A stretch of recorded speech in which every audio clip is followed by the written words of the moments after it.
Was the Trump campaign, it was comprised of private citizens surveilled by the Obama administration? Was information collected and then retained about them? These are questions that should frighten every American, no matter what your political affiliation. Was the government spying on its citizens? Well, we know for certain that Carter Page, who was on this program earlier this week, was targeted and surveilled by the FBI. He was approached by an FBI informant who was reportedly sent out to make contact with Page and other Trump campaign aides. The big question is, did President Obama or high-ranking White House officials know of and authorize spying on a political opponent, mainly Trump and his campaign staff? Well, this is certainly not the first time the government has surveilled citizens or captured information on them. I want to take you back to a hearing from 2013 when Senator Ron Wyden posed this question to then Director of National Intelligence, James Clapper. What I wanted to see is if you could give me a yes or no answer to the question, does the NSA collect any type of data at all on millions or hundreds of millions of Americans? No, sir. It does not. Not wittingly. Then yesterday, Clapper appeared on The View, where he tried to defend himself against Trump's charges that he's basically just a liar. The president's calling me a lying machine. Well, okay. What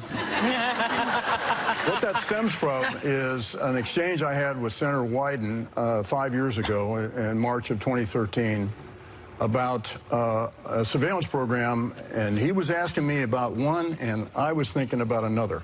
So I made a mistake, but I didn't lie, so that's what occasioned... Yeah, occasioned the lying. Well, even Meghan McCain could see through Clapper's obfuscations. So what you're referencing, though, is that when you said, when you were talking about James Snowden blowing the whistle on the NSA illegally spying, and in 2013 when you were asked about it, you said no. So that is a lie. And no, it isn't a lie. I'm sorry. It isn't a lie. I was thinking about something else. What the heck was he thinking about? It's a lie. And it is amazing to me that Clapper continues to go on national TV again and shamelessly, with a straight face, denies what we already know to be true. Information leaked by Edward Snowden, national security contractor, completely contradicts Clapper's claims. The question from Wyden was simple and clear. And Wyden himself has called out Clapper for all this repeatedly. But I think the most damning moment of Clapper's View appearance was this one. Was the FBI spying on Trump's campaign? No, they were not. They were spying on a term I don't particularly like, but on what the Russians were doing, trying to understand, were the Russians infiltrating, trying to gain access, trying to gain leverage. I like how he does this. Spying. Wait a second. He doesn't like the term. He's the man who oversaw massive surveillance and intel collected by spies. He has a problem with the term spying? Are you kidding me? But the laughing really makes it very believable. None of this was lost on the president, who today tweeted, "Spygate could be one of the biggest political scandals in history." Then he doubled down. I mean, if you look at Clapper, he sort of admitted that they had spies in the campaign yesterday, inadvertently. But I hope it's not true, but it looks like it is. We now call it Spygate. You're calling it Spygate. A lot of bad things have happened. Well, bad things, Mr. President, have been happening for some time now. Remember when Clapper and Sally Yates were confronted by Senator Chuck Grassley about the unmasking of Trump officials? They were surveilled, remember, at Trump Tower. Mr. Clapper and Ms. Yates, did either of you ever request the unmasking of Mr. Trump, his associates, or any member of Congress?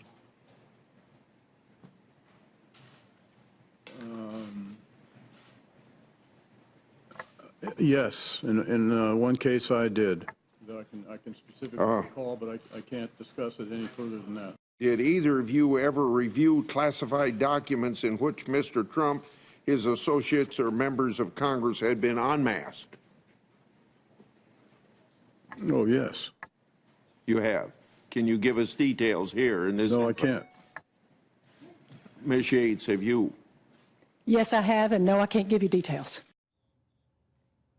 There is little doubt in my mind that we've witnessed an outrageous abuse of our intel and law enforcement agencies.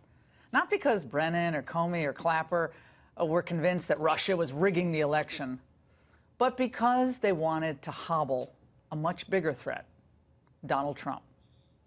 The Obama crowd was so brazen and so confident that they were doing the right thing that I think in the end they were actually really sloppy. At least 7 Trump associates are suspected of being surveilled. Steve Bannon, Michael Cohen, Lieutenant General Michael Flynn, son-in-law Jared Kushner, Paul Manafort, Carter Page, and George Papadopoulos. We also know that at least 4 top Obama officials regularly requested that the names of Americans be unmasked. For Samantha Power, this was reportedly a near daily undertaking during the 2016 campaign, that year, 2016. Now, here's why all this deep state intrigue matters. The Obama team had a material interest in spiking the Hillary Clinton email probe and making way for the Trump-Russia investigation. Their careers and their legacies hung in the balance.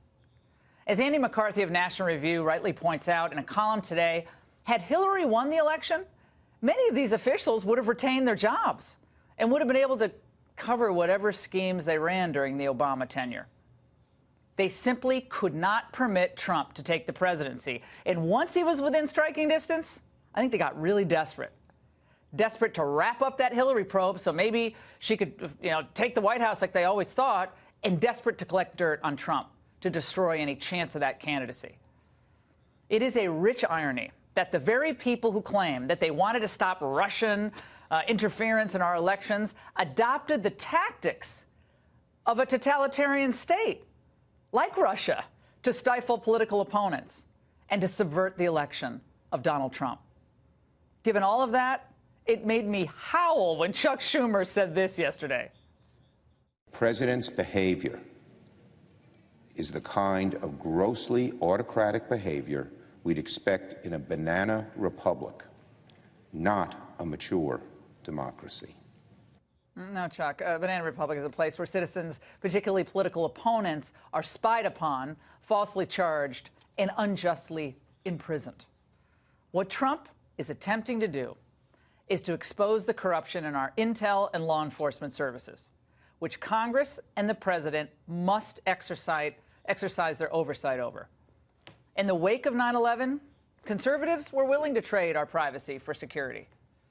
We're now being photographed by the government how many times a day? Can't even count. Our money and our persons are tracked at home and abroad. Well, we the people and our elected officials should not be endlessly trailed and treated like dangers to the state. And we certainly should not be spied upon for political reasons. The ever-expanding surveillance state is a threat to our freedom, and some within these agencies think they are omnipotent and above the law. They are not. This is a president who will not be controlled and who will not be manipulated, and he's insisting on full transparency. That's a novel concept that the deep state better get used to, and that's the angle.